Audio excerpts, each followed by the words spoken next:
Selamat datang di Breaking News, Berita Nusantara. Agar tidak ketinggalan berita-berita selanjutnya, tekan tombol subscribe dan jangan lupa juga bunyikan loncengnya. Pegiat media sosial Guntur Romli melontarkan kritik pedas buat penceramah kontroversial Habib Bahar bin Smith yang mengaku siap melakukan tes DNA untuk membuktikan bahwa dirinya adalah keturunan Nabi Muhammad SAW yang ke-29. Dia bahkan tak keberatan apabila makam Nabi Muhammad dibongkar untuk memudahkan proses tes DNA tersebut. Guntur Romli menegaskan, jika Bahar bin Smith adalah Habib sungguhan, maka kata-kata itu tak akan keluar dari mulutnya. Dia menyebut pernyataan Bahar sudah sangat ngawur dan kurang ajar. Ide itu tidak akan keluar kecuali dari orang yang punya pikiran seperti Dajjal. Ini merupakan ucapan yang sangat ngawur dan sangat kurang ajar. Tidak layak keluar dari orang yang terus mengaku mengklaim sebagai keturunan Rasulullah. Inilah ucapan yang diucapkan Bahar bin Smith. Nggak apa-apa kalau mau tes DNA, tapi ada syaratnya.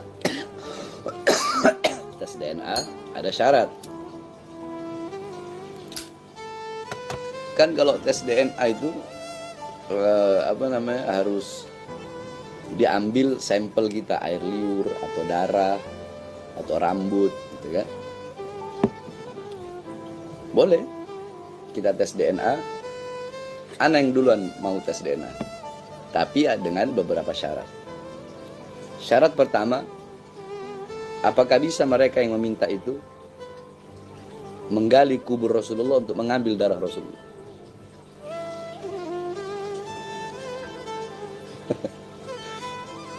Terus syarat yang selanjutnya, sebelum tes DNA kita orang para habaib, tes dulu DNA mereka sebagaimana sabda Rasul. Kenapa? Karena kita orang pengen tahu. Kata Rasulullah SAW dalam satu hadis, man lam ya'rif haqqa itrati wal ansar fahuwa ihda min salas, imma munafik, ya, kata Rasulullah, orang yang tidak tahu tentang hak, kemuliaan, keutamaan keluargaku, anak cucuku, dan tidak tahu kemuliaan serta hak di sini maksudnya kemuliaan, keistimewaan, keagungan daripada sahabat-sahabat Ansor dan sahabat-sahabatku. Jadi intinya tidak mengakui, tidak tahu tentang, tidak tahu berarti kan dia harusnya tahu dong. Nah tapi ini dia nggak mau tahu tentang keistimewaan, kemuliaan, keagungan beliau-beliau, ya, para anak cucu Rasulullah dan para sahabat. Maka ini orang yang tadi ini yang mengingkari, yang tidak tahu, ya, yang mengingkari, yang tidak tahu keturunan Rasulullah dan para sahabat, tidak tahu keutamaannya, mengingkari keutamaannya, tidak tahu aja udah seperti ini, apalagi mengingkari, kan begitu. Maka dia termasuk satu dari 3 golongan, imam munafik, ya, dia itu orang munafik, atau dia itu anak hasil zina, atau dia itu yakni min ghairi tuhurin, atau dia anak yang orang tuanya dulu, ayahnya bersetubuh dengan ibunya dalam keadaan haid. Jadi gampang kalau ada orang benci sama anak cucu Rasulullah, benci sama sahabat, di antara 3 ini. Kalau nggak munafik, anak hasil zina, kemudian anak haid. Nah, tes DNA. Anak zina apa bukan? Kalau benar ternyata anak zina, oh berarti benar pembenci. Berarti benar yang dikatakan Rasulullah SAW. Kalau udah benar bahwasanya dia itu termasuk daripada orang yang mengingkari keutamaan yang sebagaimana Rasulullah sabdakan, kalau munafik kan nggak mungkin bisa di tes DNA. Tapi coba tes saja, anak hasil zina apa bukan? Nah, kalau udah ketahuan tesnya 2 syarat tadi, ayo anak tes DNA. Dan inilah tanggapan Guntur Romli merespon ucapan Bahar bin Smith.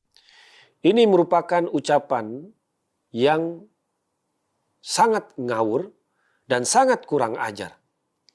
Tidak layak keluar dari orang yang terus mengaku, mengklaim sebagai keturunan Rasulullah SAW.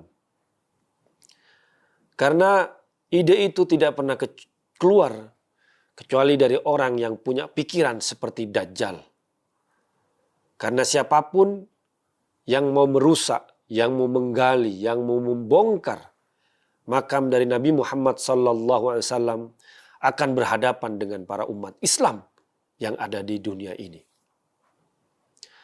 Dan kita juga tahu bahwa hukum membongkar makam di kalangan orang Islam merupakan haram yang mutlak, kecuali ada hal-hal yang darurat misalnya.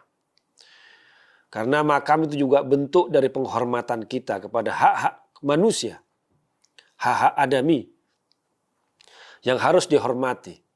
Hak manusia dalam keadaan hidup hingga meninggal pun, termasuk tubuhnya, termasuk jasadnya, harus diperlakukan secara terhormat dengan memandikan, mengkafani, kemudian menyolatkan dan menguburkan di tempat yang layak. Karena itu segala bentuk pembongkaran terhadap makam, apalagi makam Nabi Muhammad SAW, jangan pernah terpikir untuk menggali, untuk membongkar. Karena itu tidak keluar kecuali dari orang yang punya pikiran seperti Dajjal.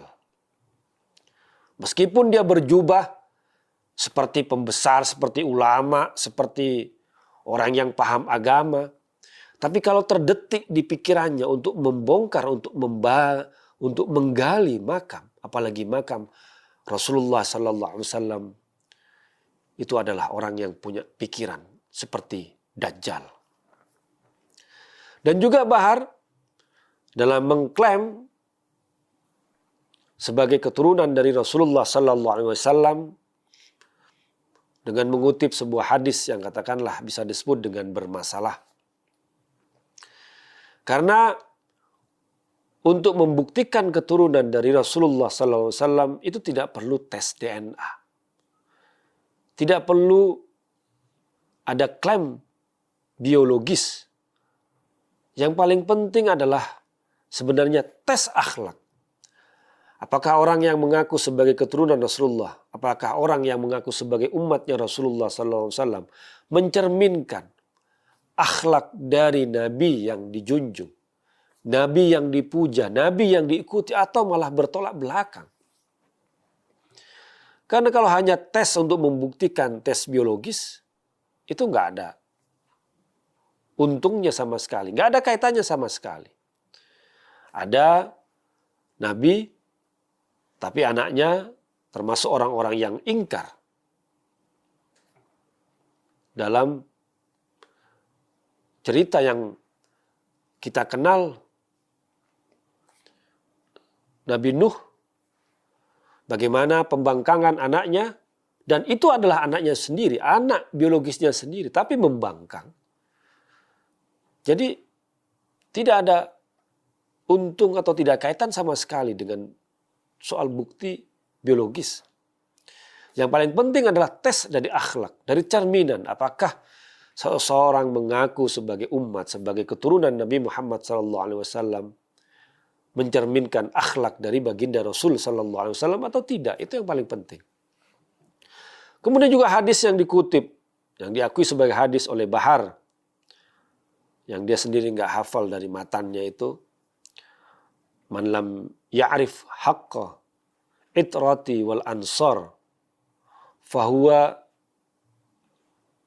wahid min thalathin, imma munafik, imma lizaniyatin, wa imma li ghairi tuhurin.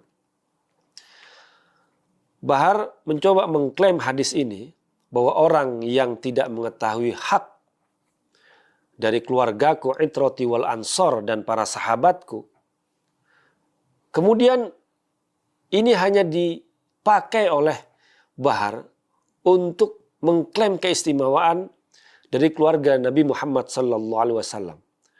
Padahal jelas sekali dari matan, dari bunyi hadis ini adalah ajakan untuk menghormati keturunan Nabi dan para sahabat Nabi. Jadi nggak hanya para keturunan, tapi para sahabat. Dan juga hadis ini dianggap bermasalah dari sisi matan ataupun juga dari sanad. Karena misalnya barang siapa yang tidak mengetahui hak keturunanku, keluargaku, keturunan Nabi Muhammad dan para sahabat, dia bisa jadi orang munafik, atau dia adalah orang anak zina, atau anak yang lahir dari ibunya ketika hamil, ketika tidak dalam keadaan yang bersih, hasil dari kehamilannya itu. Dari sisi sanad, hadis ini disebut dengan hadis marfu. Ya, hadis yang tidak kuat, tidak bisa dijadikan sebagai klaim.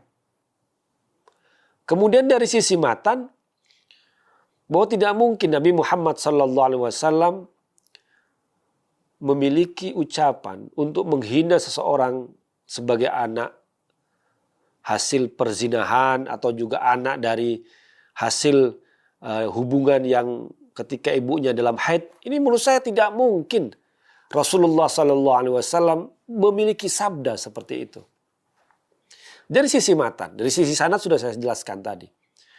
Kemudian juga dari sisi matan, bahwa yang disebut hadis ini, waktu itu tujuannya agar tidak bersengketa atau bertengkar soal hak keturunan Nabi Muhammad dan para sahabat.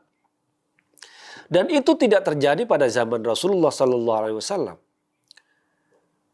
Antara dua aliran, antara yang ikut keturunan Nabi dan keturunan sahabat Nabi itu kan setelah Nabi Muhammad SAW wafat. Dari keturunan, misalnya menjadi yang kelompok yang disebut dengan Syiah saat ini, ataupun juga dari sahabat yang menjadi kelompok yang Sunni saat ini. Dan waktu itu semuanya tengkar. Yang mengikuti Syiah mencela para sahabat. Ada yang sahabat, ada yang mencela, yang ekstrim mencela keturunan Nabi Muhammad SAW. Hadis ini adalah hadis politik rekonsiliasi untuk menyatukan bahwa masing-masing dari keturunan Nabi Muhammad dan juga para sahabat Nabi Muhammad itu memiliki hak yang sama, tidak boleh dipertentangkan. Karena ada keturunan dari pengikut keturunan Nabi yang gulat, yang ekstrim mencela para sahabat. Sahabat dari Sayyidina Abu Bakar, Umar, Utsman. Kemudian dari yang mengaku dari pengikut sahabat dari Sunni seperti Muawiyah bin Abi Sufyan juga memaki dari keturunan Nabi Muhammad termasuk Sayyidina Ali, Sayyidina Hasan dan Husain, dan itu yang kemudian dihapuskan hinaan-hinaan itu. Nah, yang disebut hadis ini sebenarnya adalah hadis politik untuk merekonsiliasi, merukunkan kembali kelompok yang mengaku sebagai keturunan, pengikut dari keturunan Nabi Muhammad dan pengikut yang mengaku sebagai para sahabat Nabi untuk tidak saling tercerai-berai. Man lam ya'rif haqqa itrati wal ansor, barang siapa yang tidak mengetahui hak atau keistimewaan keluargaku dan para ansor, para sahabatku. Intinya keturunan Nabi Muhammad dan para sahabat Nabi Muhammad memiliki hak dan keistimewaan yang sama. Jadi ini hadis yang tidak mungkin diucapkan zaman Nabi Muhammad SAW, karena zaman Nabi tidak ada pertentangan antara yang mengaku sebagai keturunan Nabi dan para sahabat Nabi, dan itu baru terjadi setelah Nabi Muhammad SAW wafat. Dan kembali ke soal ucapan Bahar tadi, bahwa kalau ada ide, ada pikiran yang hendak menggali, membongkar makam Rasulullah SAW, itu tidak keluar kecuali ada orang yang punya pikiran seperti Dajjal. Demikian, wassalamualaikum warahmatullahi wabarakatuh. Sekian berita yang bisa saya sampaikan hari ini. Saya Caca, pembawa acara Berita Nusantara, mengucapkan terima kasih. Sampai jumpa di berita selanjutnya.